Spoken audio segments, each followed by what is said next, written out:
For 20 years, a pneumatic massage seat was an exclusive luxury feature locked behind six-figure paywalls. That barrier has collapsed. Volkswagen's new electric ID Polo now offers this haptic function in a vehicle starting under €25,000. This mechanical expansion is moving rapidly into the family market. The 2026 Buick Enclave massages the front row, while the Hyundai Palisade extends those pneumatic programs into the second and third rows. These releases represent a genuine democratization of comfort. Features once reserved for the elite have finally reached the everyday driver. But this shift creates an undeniable engineering paradox. High-end cabins are increasingly designed to soothe and isolate the body, even as the driver remains responsible for the vehicle's motion. Manufacturers are integrating systems that promote physical relaxation, without necessarily pairing them with sensors that track whether that relaxation is turning into drowsiness. By focusing on marketable comfort features while leaving driver vigilance unmonitored, the industry risks optimizing for showroom appeal at the expense of long-term highway awareness. Massage seats rely on a grid of small air bladders, inflating and deflating in sequence. Top-tier engineers tune this grid over sculpted foam and heat to mimic human touch. Ported down to a budget hatch, it reads as a vague buzz against the spine. This mechanical difference is invisible in a showroom photograph.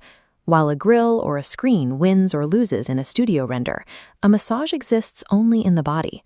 The spec sheet flattens this reality. It simply lists massage, making the budget seat and the luxury seat look identical on paper.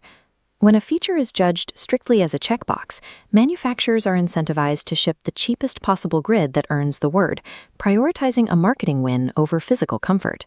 The marketing strategy has shifted. Automakers are escalating their claims, framing these features as tools for wellness and safety. Cadillac's anti-fatigue mode, for example, randomizes the bladder pattern with the specific promise of keeping a tired driver alert. Driver studies show a different reality. Massage functions raise immediate comfort, but the metric for long-term alertness remains flat.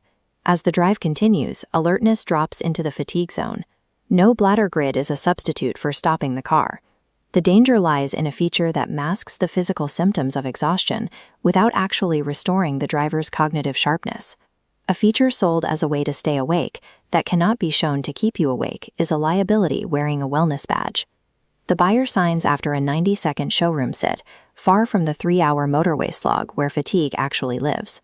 This creates a disconnect in the engineering process. Haptic comfort is one of the hardest things to design, because the decisions are frozen early, but felt late. The bladder layout, the foam density, and the pump packaging are all locked at seat tooling, long before a customer ever leans back. Mechanical issues, like a humming pump that turns relaxation into irritation, only surface in the quiet of a finished car. You never hear them in the studio frame where the program is approved.